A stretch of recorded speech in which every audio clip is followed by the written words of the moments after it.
why it says if anyone be in Christ, Por eso dice que si alguno que está en Cristo, they are a new creature. son una nueva criatura. All things are passed away, Lo viejo ha pasado and all things are become new. y todo es hecho nuevo.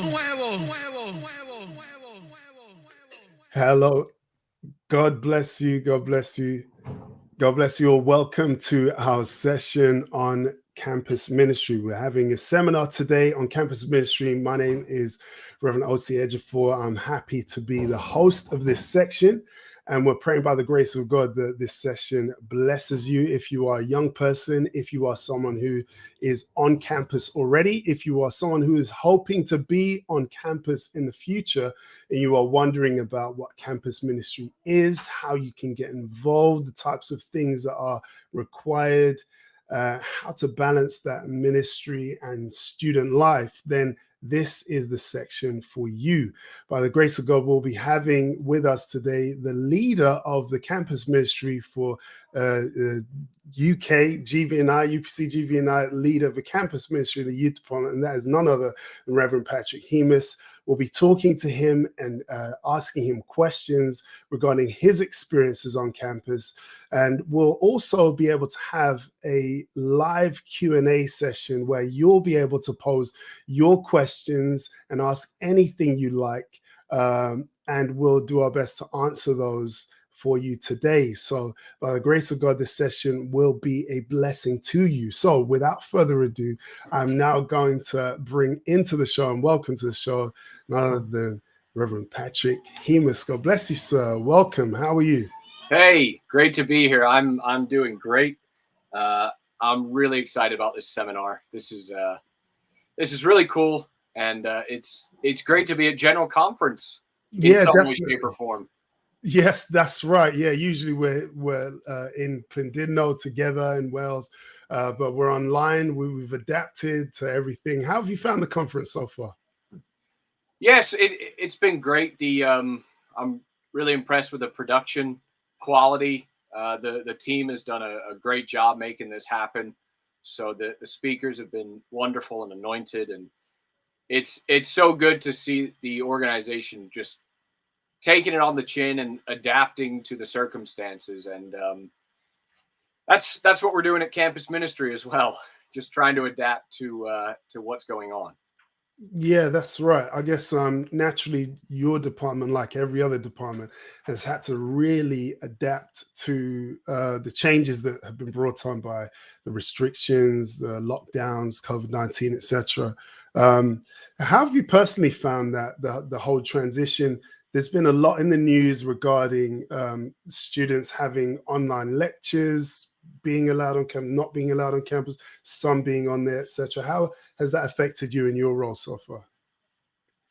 Yeah, so it's I would say it's typical God, where he gives you a burden for something that you would think requires physical presence on campuses, and then the entire world shuts down. Just as the board gives you clearance to start a campus ministry division under the youth department. So it's kind of like, all right, here we go, and now what do we do? So it's been a great time to be able to figure out contingency plans of, hey, ministry is not just in a room or in a physical place.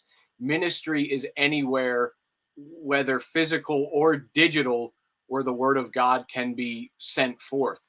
So we've had to adapt in that way, which is why we're working on other things besides targeting physical campuses, where especially in the States, sometimes campus ministers can get caught up doing everything for other people who don't have experience. We don't have that choice because there's nothing we can do at your university, really. So we're working on some stuff that'll help you do things, whether you're online or in a physical location. Right. That's great. And I'm sure we can get into some more detail regarding the things that are coming up in the future. But for those people who may not know you, maybe this is the first time that they're seeing you, can you tell us a little bit about yourself, where you're based, your background, and maybe how you came into the role that you're in now as a campus ministry leader? Yeah, sure. So you may think my accent means I'm full blood American, but actually I only lived there till I was 10 years old, and my dad is British, so that makes me half British by birth, and he lived in the States from his early 20s until he was 40, and then felt the call of God to come back to his country and take over a church that was didn't have a pastor, which is up in Liverpool, sunny Liverpool, which is really gray right now. It's the Northwest. Liverpool has some history, some good history, some bad history. They the Liverpool people don't mince their words. They're very straight talking and upfront.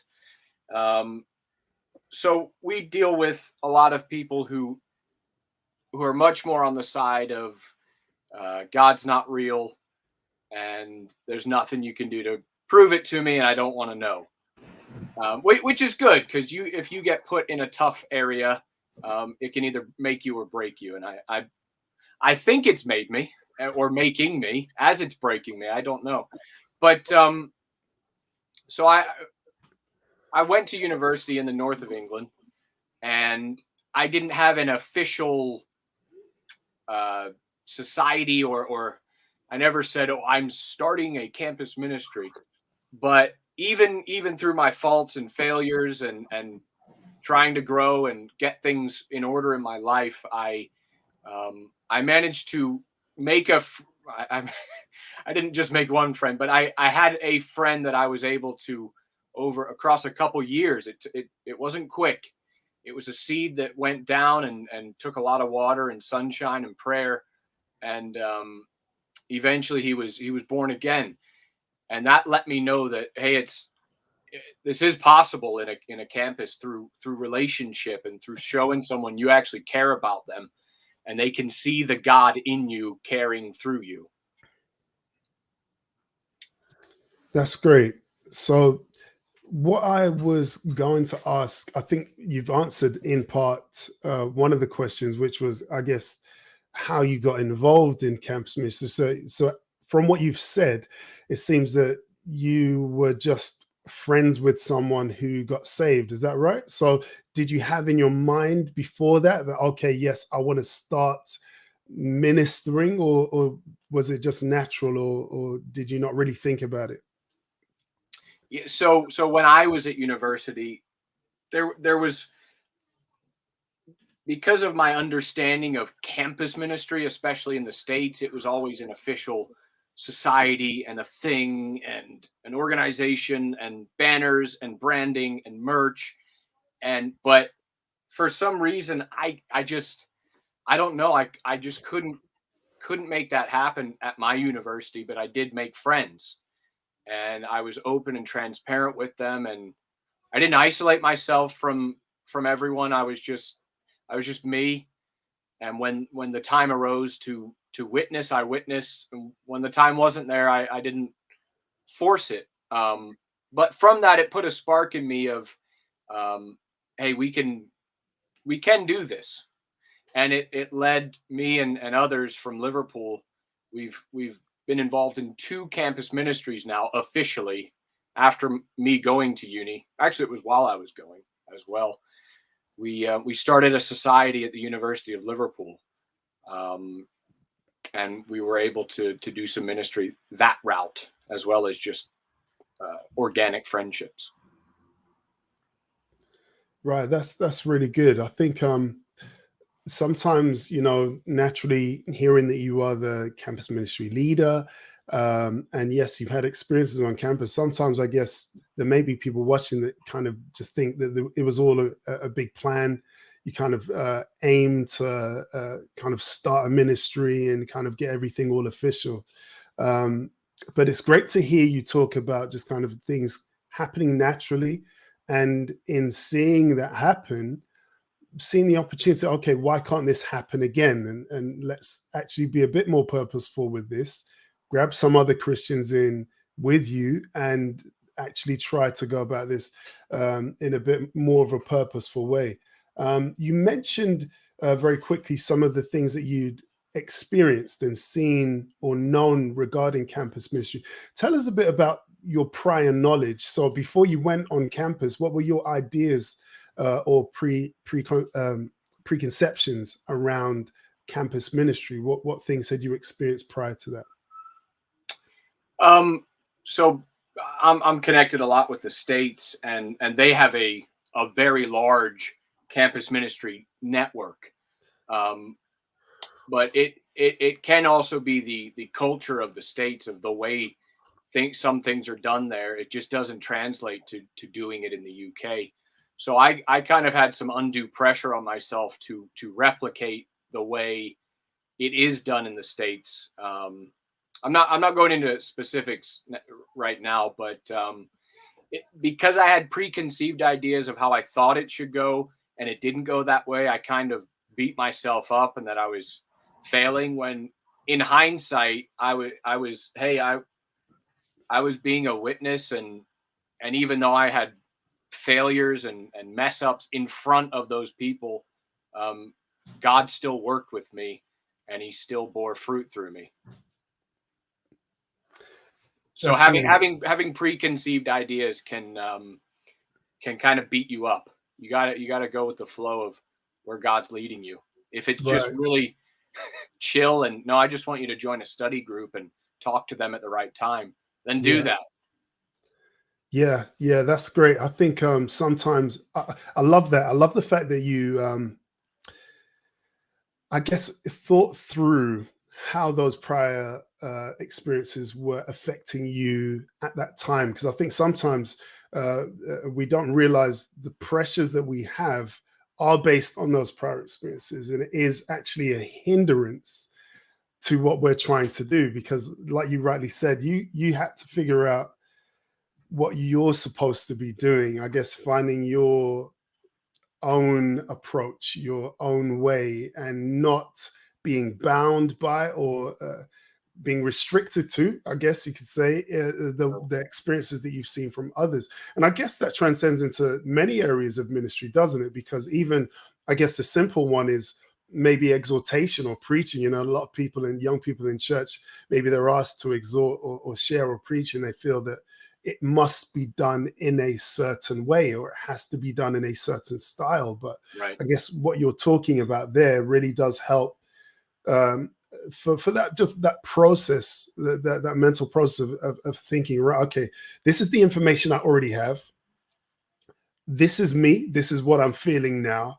And this is where I want to be. And it's just saying, okay, Lord, help me to process what I've experienced, what I've seen, what I know, and help me to get to where I need to be. Because I think this is the main thing, really. It's about the results. It's about those souls being saved, those lives being impacted, and things actually happening. It's not so much, just a lot of the other things, when we really think about it, how important are they in terms of the pressure we put ourselves under, Right. when we really think about it, to actually live up to that pressure or that standard or that style Yeah. doesn't always result in the effect that we want, which is the impact on lives and souls. So I really appreciate you sharing that.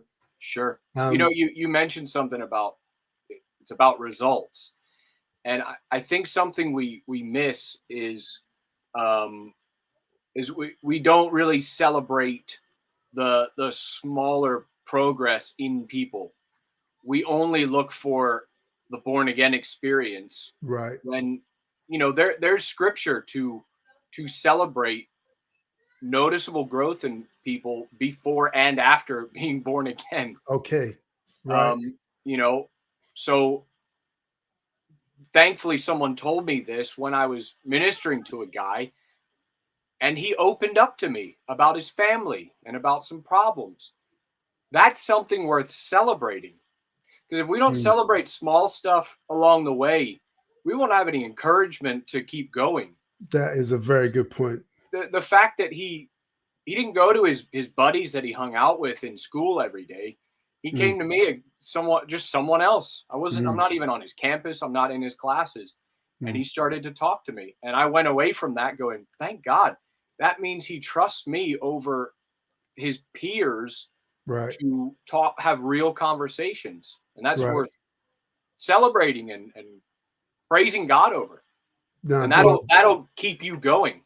Most definitely. I couldn't agree more. I think that is one of the most important things. And it's interesting because I've spoken to a lot of entrepreneurs and they say the same thing when it comes to any kind of target that you're setting yourself, any aim that you have, celebrating those small steps along the way. And as you rightly said, and don't get me started because you know how I feel regarding discipleship.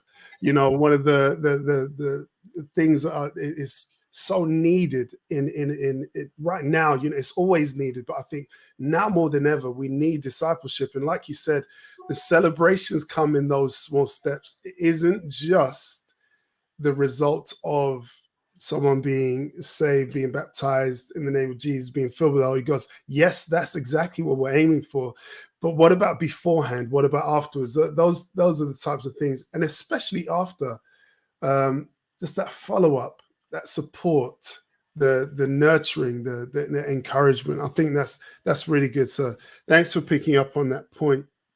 I'd like to know just before, because I know we're going to have questions. So just to remind those people who are watching, if you've just tuned in, we're talking with Rev Patrick Hemis. He's the head of the campus ministry for UK and Ireland.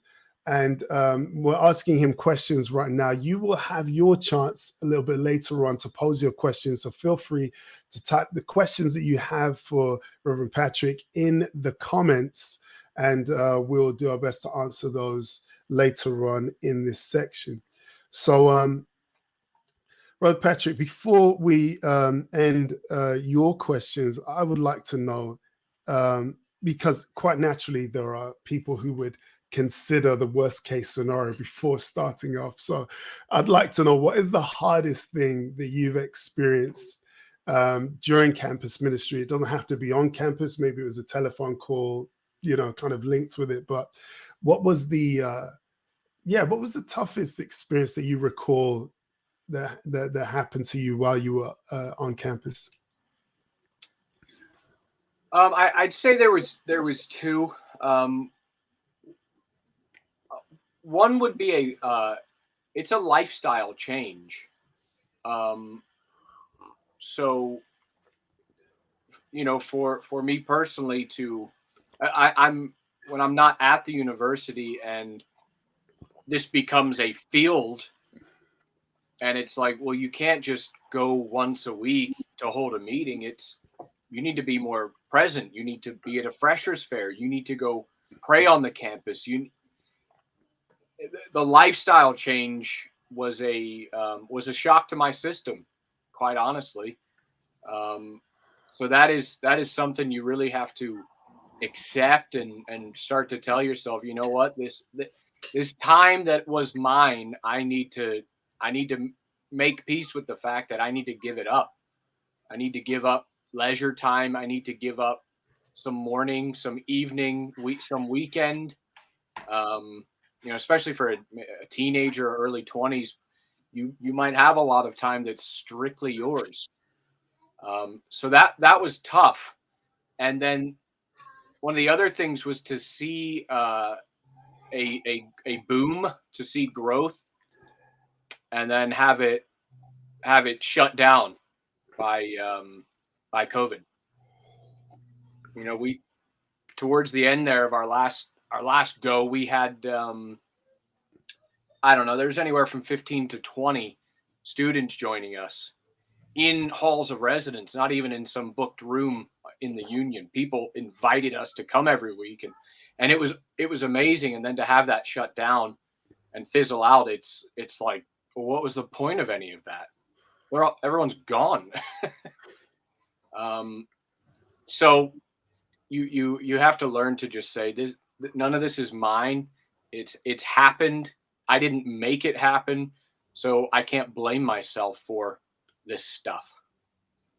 I hope Right. that makes sense.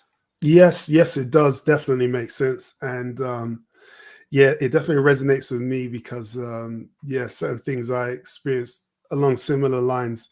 That whole your time is your own thing and just sacrifice it, that is a big deal. I think that we can't underplay that. And you know, it goes beyond just campus ministry as well. I think just everything we do in life generally, if you have an aim and you really want to achieve it, there has to be that element of purposefulness, discipline, self-discipline, and prioritizing. Um, and Yeah. the bottom line is, you know, there are young people watching this now who will have, they can probably quote a movie script from start to finish of certain movies. You know, they know what they are. We're not going to name any names or ask anybody, but we're able to do that because we're passionate about those things. We watch it over and over again. We love it. But when it comes to the things of God, when it comes to the things that we know God is calling us to do, that discipline is sometimes wanting. And as you said, those tough choices have to be made. Um, but they yield fruit, don't they? I mean, you saw that in your experience, that when you made those decisions, it actually brought dividends. Yeah. Yeah, absolutely. You know, ministry is spelled WORK. Um, and what I've learned personally to deal with that is to not do stuff that doesn't help promote that attitude and spirit in your life everywhere. Stuff that makes you lax and unmotivated, even if it's not bad, quote unquote. You know, Paul said all things are lawful, but not all things are expedient. That's right. So especially stuff that makes your brain produce a lot of dopamine, undeserved dopamine, easy hits of feel goods. Yes. Yeah. That can really just make you go, oh, nothing feels good except the easy stuff. So I don't Yes. want to do anything else. That's right. Yeah. And again, this is me putting on my education technology hat with the online safety sessions I've done. But yes, you know, for those people who don't know what dopamine is a hormone secreted by the body. It makes you feel good. And actually, it is secreted when certain things happen that like if we did exercise, it's naturally released. There are certain chemicals that people can take to force that release in high quantities in the body, but also you would be surprised, possibly surprised, to realize that when you receive a like on a social media post, it also releases dopamine in the body. It makes you feel good, which is why people can get addicted to social media. There are certain other affirmations that come through online. It's not just the likes that will secrete that. But yes, it's very well mentioned, the fact that sometimes that is where we stop. You know, in terms of personal discipline, as long as we feel good and happy, that is the major measurement. But no, thank you very much for those. You know, I could ask you questions all afternoon, but we'll move on to the next section of our session this afternoon. And I can see in the comments questions are coming in, so please keep those questions coming in, because we will pose those to Brother Patrick a bit later on. So Brother Patrick, I do believe you have some questions for me. Is that correct? Sure. Yeah, I was trying to gauge if you were going to wind down, because I did want to talk to you. I'm not sure how widely spread this knowledge is, but OC has a lot of experience in campus ministry, in being involved in things on campus. So I wanted to talk to you about your experiences, which are more than mine. I guess I've got a louder mouth than you. That's why maybe more people know about mine. You're a lot more level. But so can you walk me through your experience with campus ministry initially? Yeah, sure. So this is a while ago now, back in 2000. For those people who don't know, I actually grew up in Derby. So I moved away from the East Midlands to go to the Big Smoke in London to study. I moved straight into halls of residence. And yes, I joined the campus basketball team. I was part of the university basketball team, a member of the university basketball team my first year. And yes, I met someone who went to church and he invited me to his church. It was a different organization. But yes, I ended up going there. I ended up being just hungry for God. I think at that point in my life, I was very, very, um, very lost. I was very much trying to figure myself out. And after a very short period of being involved in that church, I got straight involved in, I guess I call it campus ministry now. We're calling it that. But to me, I was just spreading the good news. I felt that I had found the truth. And I thought, you know what? All I need to do is tell people, and they're going to know this truth and just be the same way that I am. So I just went around, and the contrary to what Brother Patrick had just said, I don't have a small mouth. I can talk. So yeah, I guess, how did it start? I just went around and told people about God, and I was just passionate. I told people what the Bible said and how I believed at that time they needed to be saved. And I guess really it was overflow from my personal quiet times, because at that time, yes, I was taught to pray, read your Bible, and make notes on the scriptures that you're reading. So that's exactly what I did. Someone gave me a gift of a notepad, and I would write down my daily lessons, things I would learn from the scripture. And it began with questions, really. Why does the scripture say this? What does this mean? And I would pray and seek God for answers, find answers in the scriptures. And because I was finding answers, I was able to pose those same questions to other people. And they became conversations, and those conversations became Bible studies. And as I would write, I would kind of write these lessons, I guess, and just share them with people. So yeah, that's how it started. It was just overflow from my experience. I thought other people, I was very naive. I just thought, yes, I just tell people and they will just be as I am. They will join, and yes, we'll all be Christians together. Little did I know. Yeah. So that's really a common theme with anyone that starts. You're like, I didn't know I was doing a thing. The Bible says to preach and teach and witness, and that's what I was doing. I thought everyone would love it like I do. And that's good. That's a good, yeah, it's better that than to be cynical about it. Yeah, I guess, yeah. So you started there. What happens after that? Was there any more once you finished university? Were you in oneness by then, or was that later on? No, it was later on. So it's funny because I actually met my wife on my last year on campus, and I was actually in a backslidden state by then. So I had like 3 years of just all out, and the campus ministry was like, basically I had found a room on campus, and I was just teaching people every week. We got food. Other Christians from the church I was in, I said, you bring drinks, you bring snacks, and let's just invite people. And we were having like 10 to 15 people come and join and listen to the gospel. And yes, and people at that time, they were baptized, and yeah, things were happening. And then, towards the end, I ended up leaving that organization, and I went back into the world, and I met my wife. I think in meeting my wife, that brought me back to God, because I had 8 months in a backslidden state. So when I met her, that was my last year on campus. And then I came to LCM, Lighthouse Christian Ministries. At that time, it was in Islington, North London.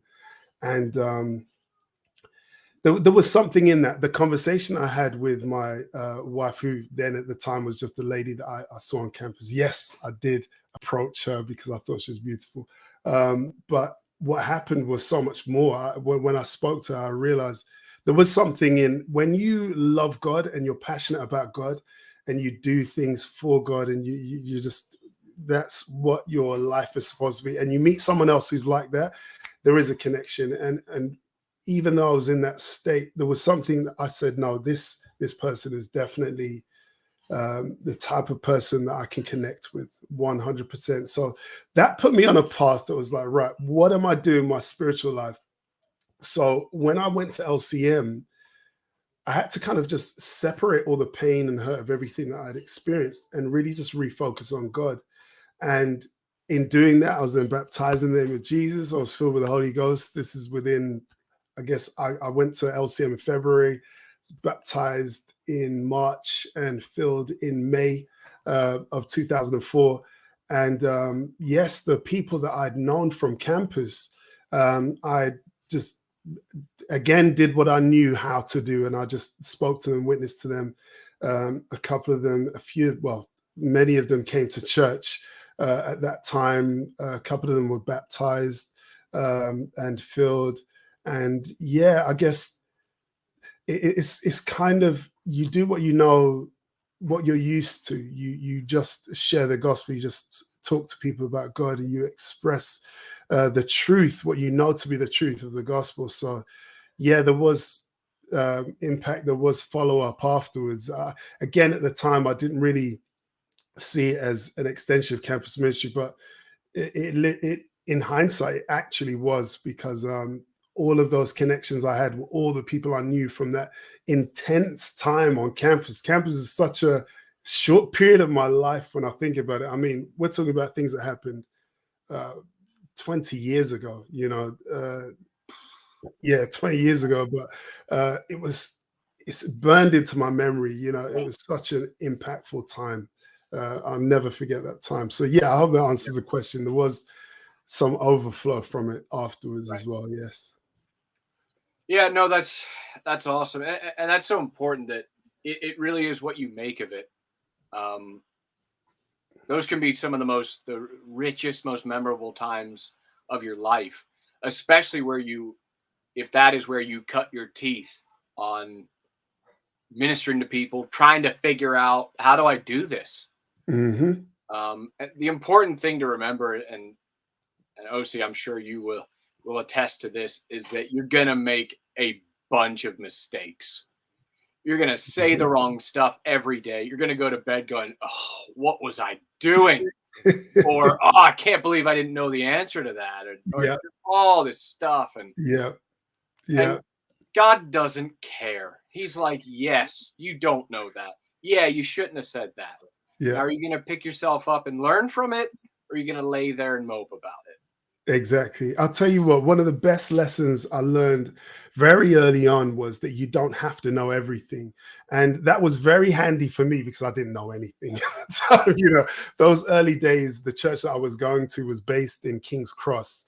And if you know the King's Cross area, it's very near to the central London campuses. So UCL, Imperial, very intelligent people go to those campuses, people who really want to do great things with intellect. So the questions that you get asked when you're ministering in places like that, oh my goodness, yes. I had people quote scriptures to me, saying, to presuming, oh, in the Bible where it says such and such. I'm not even sure. And then they're saying, why does it say this? Isn't that a contradiction of the word? Blah, blah, blah. I was like, and because I was told early on, it's all right to not know. Quite literally, I'd say, I don't know, but I'm happy to look it up and come back to you. Do you want to give me your contact detail? We can follow up this conversation and talk about it more another time. And that is literally a get out of jail for free card. You don't have to know everything, but also you manage to get a follow up with someone. You don't have to feel embarrassed. You don't have to feel silly. You get their contact details, follow up with them, and you genuinely want to answer their question. And that really did help me, because I think what led to me being told that was me being devastated that I didn't know. And I think sometimes that stops people from starting, the fact that they feel they have to have all their head knowledge before they go out and minister. But I'll just do it. Absolutely. Yeah, it's you nailed it by just telling the person, I don't know. What are you supposed to do? Lie to them? Because we all know everyone has a pretty good lie detector built in when someone's trying to snowplow you and you never answer their question. Yeah. They go, man, that person is full of it, and I don't want to talk to them again. Absolutely. Exactly. You know, it's the same at uni when companies, they're like, yeah, you got a degree. Where's your work experience?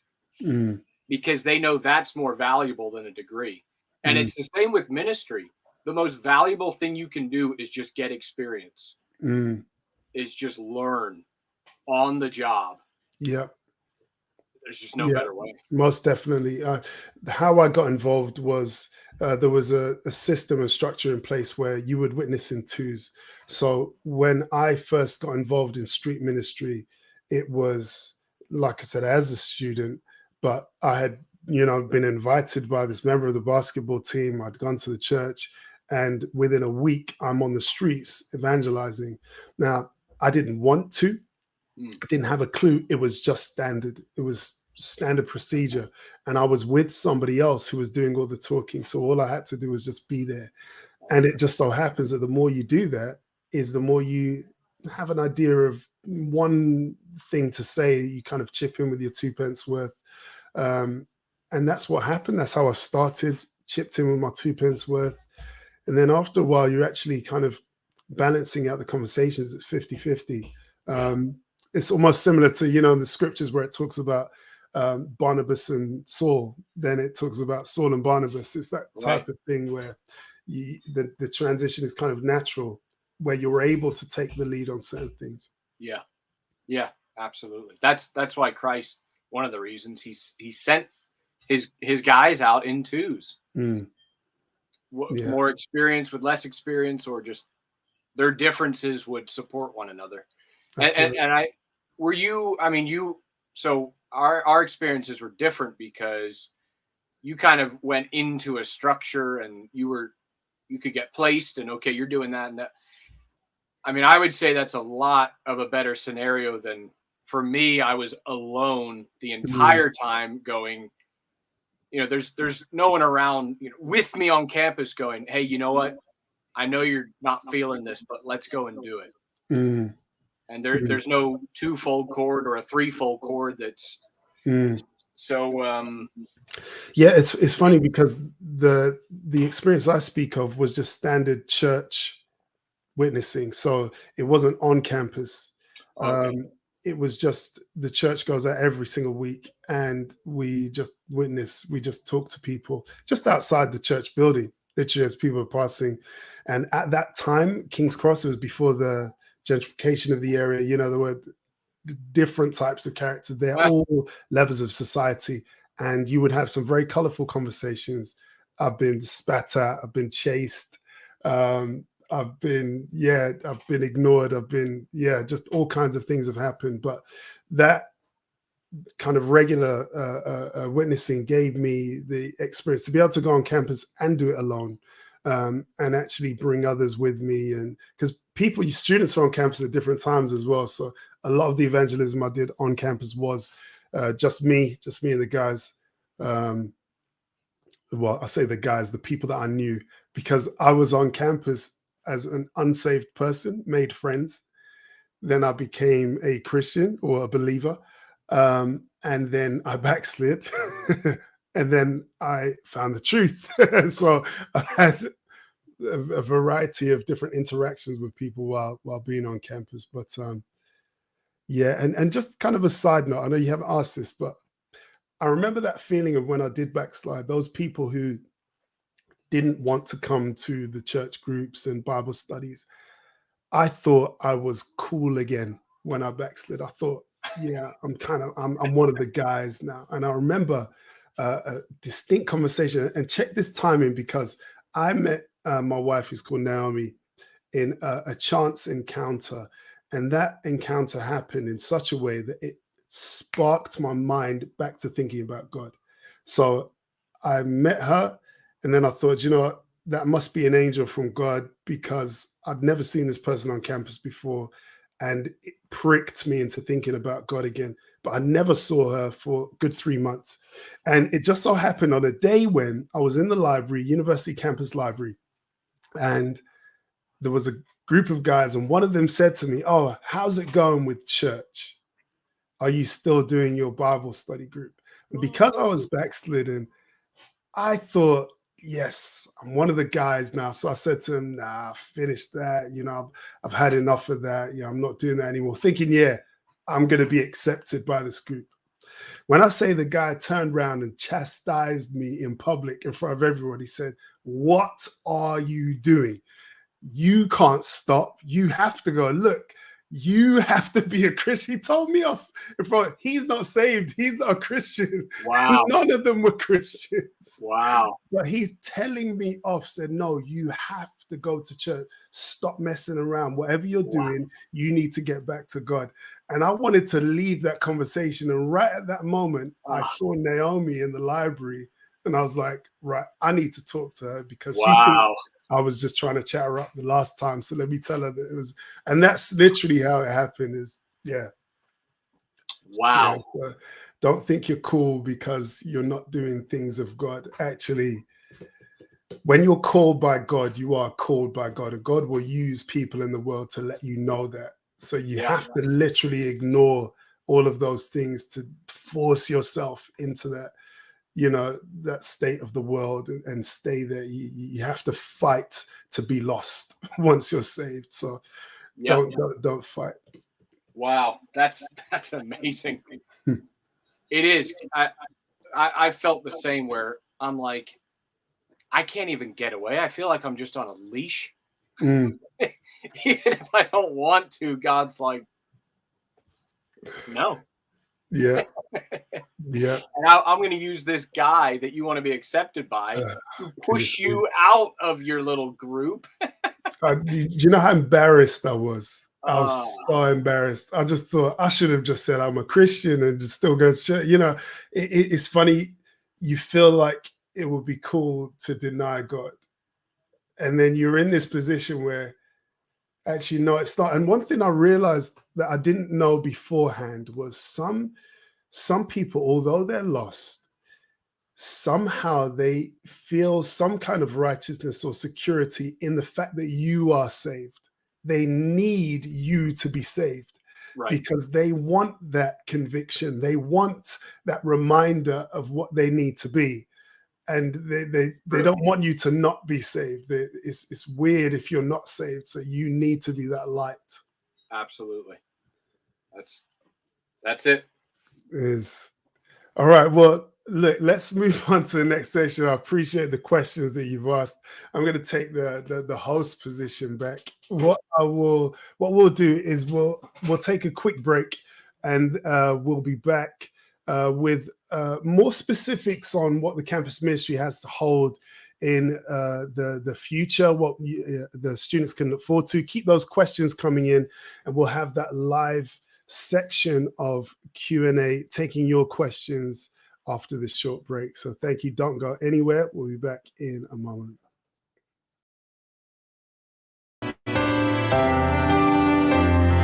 We want to thank you for joining and supporting our 52nd General Conference. Many of you have already donated in response to our pre-conference financial appeal and the various department projects for the children, the youth, ladies, men, and of course, mission. If you have not yet contributed, you can do so now by making a donation or a free will offering following the instruction that you see on the screen during our broadcast. Once again, God bless you and thank you.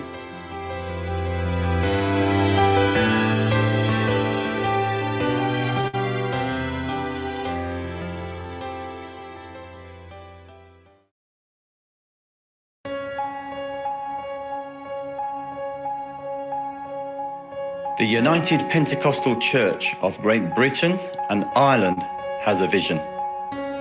We have a vision to reach Great Britain and Ireland with the life-changing gospel of the Lord Jesus Christ. The gospel that changes hearts. The gospel that changes lives. The gospel that impacts our communities. With your support, we can reach more people and have a greater impact on our nation. This year, we wish to help families that are struggling due to COVID-19. 20% of the offering this year will be going to those families across the United Kingdom. Please give cheerfully. Please help us. May the Lord bless you and your families and continue to have a great conference. Thank you.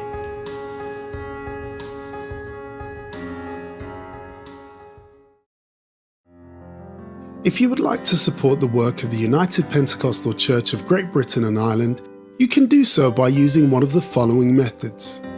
You can text conference followed by the amount you wish to donate to 70085 using your mobile phone. Text costs your donation amount plus 2 standard rate messages and will be deducted by your mobile phone service provider.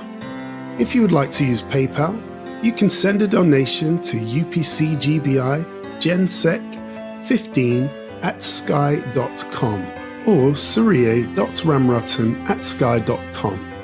For bank transfers, you can use the sort code 600849 and account number 682-03322. If you would like to send a check, you can make it payable to UPCGB&I and send it to the General Secretary. For more information on how you can contribute and make a donation, you can call 07816 282 574. God bless you and thank you so much for supporting the United Pentecostal Church of Great Britain and Ireland. Hello, God bless you and welcome back. We are talking all things campus ministry. My name is Reverend OC Ejiofor and I'm here with Rev Patrick Hemis. And if you missed the first section, we have been, well, you'll be able to watch it back. It's staying here on YouTube and it's staying on Facebook so you can play it back and watch it in your own time. But we were talking about our experiences on campus. Rev Patrick is the campus ministry leader for UK and Ireland. And what we want to find out now, Brother Patrick, is what are some of the plans that we have for the department going forward? So we spoke briefly before regarding the adjustments that have had to be made due to COVID. But what, as things ease and as things open up again, what types of things do we have in place? And what things do we have to look forward to for the students across our campuses in the UK and Ireland? Yeah, so we have a couple things. Something I'm excited about is we want to start running consistent calls, Zoom calls, or whatever platform we end up using. And again, because my experience with, especially my first experience on campus at school, I was alone. I don't want that. I don't want other students to be in that position. I want them to have a place where they can air their feelings, vent their frustrations, ask questions, just say, I'm really struggling with this. What do I do? Have you ever faced this? So we want to have calls. We're still trying to gauge whether it be weekly, bi-weekly, monthly. It depends what the students want, their availability, how frequently they need it. It depends what's going on, but that's in the works. We're gathering people up, and thankfully the seminar can let the students know that that's going to happen ASAP, as soon as we can get it running. So we're going to have these weekly calls where we can pray, we can talk, you can receive ministry, not just from me, but from others, from guys in the States, from our very own OC and otherwise. So it's great. The internet is doing some wonderful things for teaching and training and ministry.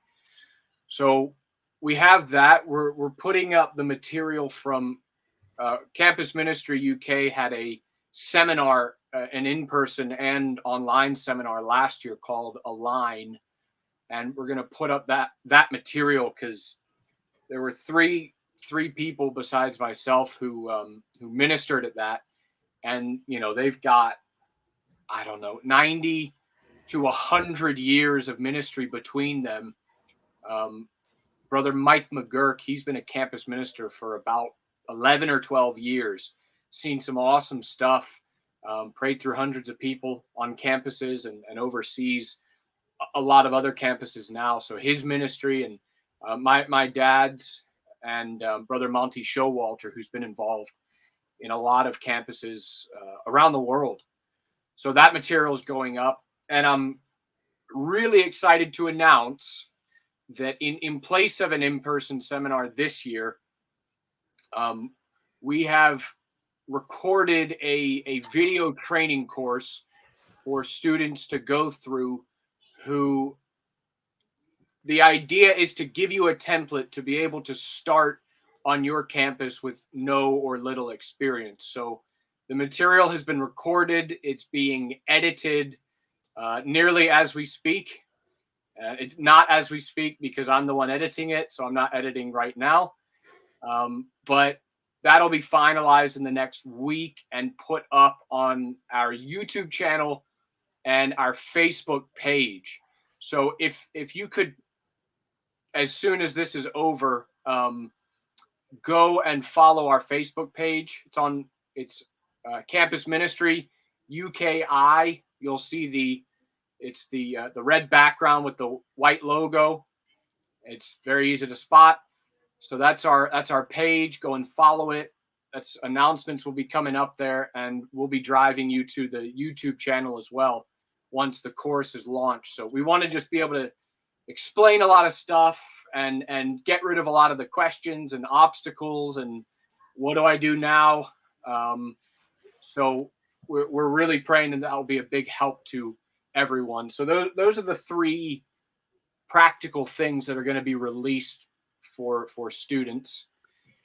And personally, what I felt in prayer a good few years back to do with this division was that we will have 100 apostolic works on university campuses in the UK. That's what I heard in prayer, and that's what I took, and that's what I believe. I'm not ashamed to share that because it's nothing to do with me. That's just what I heard the Lord say. So I hope that some of you hear that and believe that and want to be a part of the first stages of that vision becoming a reality. So thanks for asking. Fantastic, brilliant. That's great, and I'm sure the young people will be looking forward to those sessions and getting the help and training. I think one of the biggest supports that I had was knowing that what I was doing on London Metropolitan campus was happening on UCL campus, was happening on Imperial College campus, was happening Westminster campus, was happening Brunel, was happening across all these campuses in London. And that really did help. And we all came together and kind of did training sessions as you're suggesting. So that is something that is invaluable for anybody who is on a campus to take up those opportunities, and definitely check out the websites. Thank you so much, Patrick, for sharing that. So let's go to the questions now. We've had a number of questions come in, and I'm going to take this first one. I think the first one is a double tiered question. We get the question up is asking, have you ever encountered it's a solution, I think it might be situation. Have you ever encountered a situation when the people who join on a campus group aren't from the city, are looking for a church, they're looking for a place to go to church, but are members who attend different churches in the area? Can we have that displayed on the screen, please? I'll talk to my studio people. Thank you very much. There we go. This is from Emmanuel Sani. Have you ever encountered a situation when people join a Christian society, aren't from the church, aren't from the city, they're looking for a place to go to church, but members who attend different churches in the area, what do you do? I guess this is a question on deployment, I guess, helping people to find places of worship. Have you ever experienced a situation like this? From what I can decipher from this, you can tell Manny's a master's student with these complicated questions. We need to get a degree first before we answer the question. I think. Yes. No, I mean, what I could see is, yeah, we've had people. I mean, they were students, but they found a church, and they see our meetings or whatever as something else, as well as going to church. And a little bit of wisdom says, you don't say you need to stop going to that church and come to our meetings alone. Who are you? Just be their friend, teach them, spend time with them. Whatever happens. Let it roll. Joining our society, I can't tell. Do you mean if they're not students and they just want to come to your meeting? I'm not sure, but yeah, we've had people not students come as well, and again, it's like, sure, we just happen to teach the Bible on a campus, and students happen to come. But if you want to come too, great. Just don't have a problem when you're surrounded by students. This is it. Yeah, I think OC, you'll do a better job of. Well, I think you've done a great job answering that question. I think the point that stuck out to me was a point about societies, because naturally on campus there are various societies, there are Christian unions and different Christian groups, and that's going to vary from region of our nation to region. But I know from my experience, it's not necessarily always all about those societies. To me, I totally bypass. In fact, funnily enough, I was told at the time, even with the organization I was in before, I was told if I joined the Christian Union, I would be kicked out. So I joined the Christian Union and I was kicked out. So I think sometimes you just have to go with the flow. I literally just found a room that was free at a specific time every week, and we just met there. And that was it. It wasn't anything to do with the society. So I think Brother Patrick has answered the question. I thought I'd throw in that 2 pence worth related to that point. Okay, let's go to another question. We have a question here. It says, who is the best person or people to get in touch with at university in order to roll out or start a campus ministry? Who is the best person / people to get in touch with at universities in order to roll out or start a campus ministry? Yeah, I guess we're talking about the formal route here of starting a society. All it is whoever's in charge of yaying or naying a society. You usually submit an application, and if your university, like the ones we've been involved in, they had 8 or 10 other Christian societies. So if you write a pretty generic, we're Christians, we want to, preach to people, they go, yeah, you and 10 other societies, we don't need that. So you can use the fact that we're apostolic, we believe in one God as opposed to a Trinitarian Godhead, and you can differentiate yourself that way, or you can go the route, you can be wise about it, and we're a faith-based group that just want to help students build relationships with one another. We know what it's like to feel lonely, especially for foreign students in another country. So we called ourselves Connect Society when we set one up. So it's more of a mental health, relational support group rather than, hey, we are a Christian group here to evangelize. Because it doesn't matter what your society is. It just matters what you do as a society. So you just go to your student union. That's the best thing to do it. joining the Christian Union, I would just say, just don't. They already have a structure. You'll be a cog in the machine. You'll have to comply with everything that they do, and it will be contrary to what we believe. That's just, And you'll probably get kicked out. and you get kicked out or conform. That's right. The benefit of starting a society is that you get access to Freshers Fair. You get access to officially being able to book out rooms for an entire semester.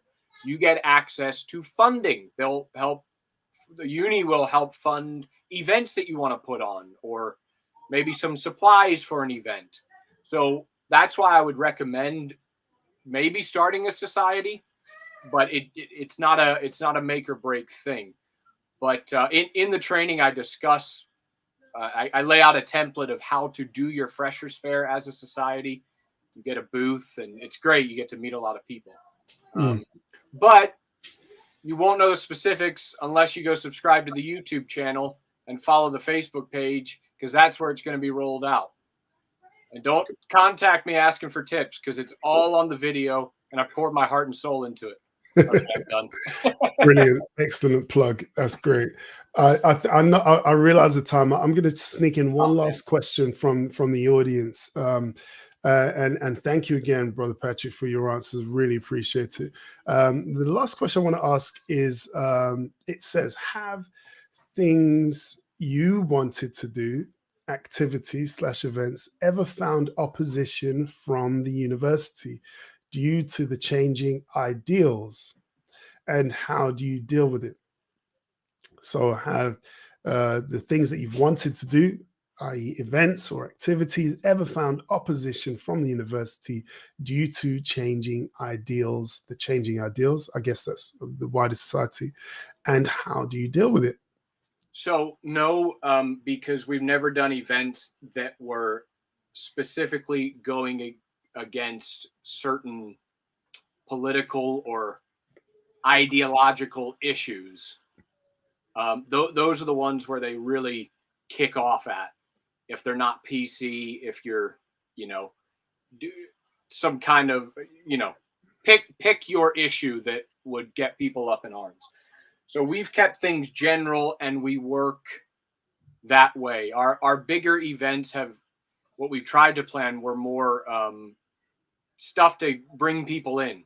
So we tried to set up a dodgeball tournament. That fell apart, but again, the key is to meet people.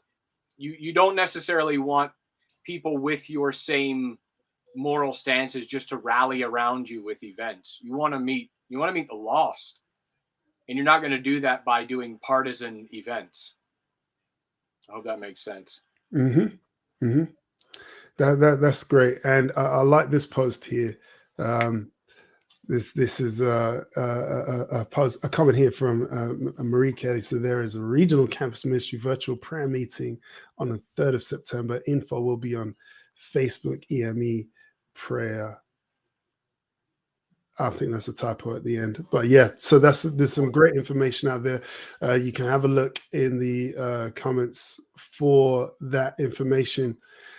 Brother Patrick, thank you so much for being with us this afternoon, sharing your experience and your plans. Really excited about what's coming up for the UK and Ireland regarding campus ministry. What I wanted to do is just leave you with any final message, words of encouragement, final thoughts that you have for the young people who have watched this session. And also I'd like to say thank you to everybody who's tuned into the session, asked questions. Apologies that we haven't managed to cover all the questions, but we really appreciate your support and continue to support our campus ministry of the UK and Ireland.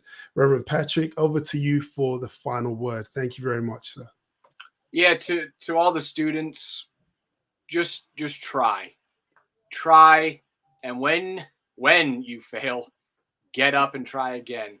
And the only thing that happens is the learning curve grows, and you get better over time. But you can't succeed without failures along the way. So don't beat yourself up. We live in a false social media society where everything's portrayed as perfect, and it's nonsense. It's not perfect. It's rough. It's raw, just like us. So just keep going and keep getting up. It'll happen and it'll work.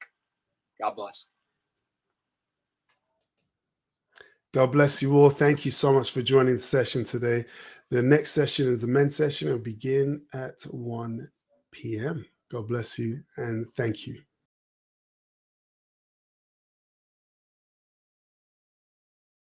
Anyone being in Christ, Por eso dice que si alguno que está en Cristo they are a new creature. son una nueva criatura. All things are passed away, Lo viejo ha pasado and all things are become new. y todo es hecho nuevo, nuevo, nuevo, nuevo.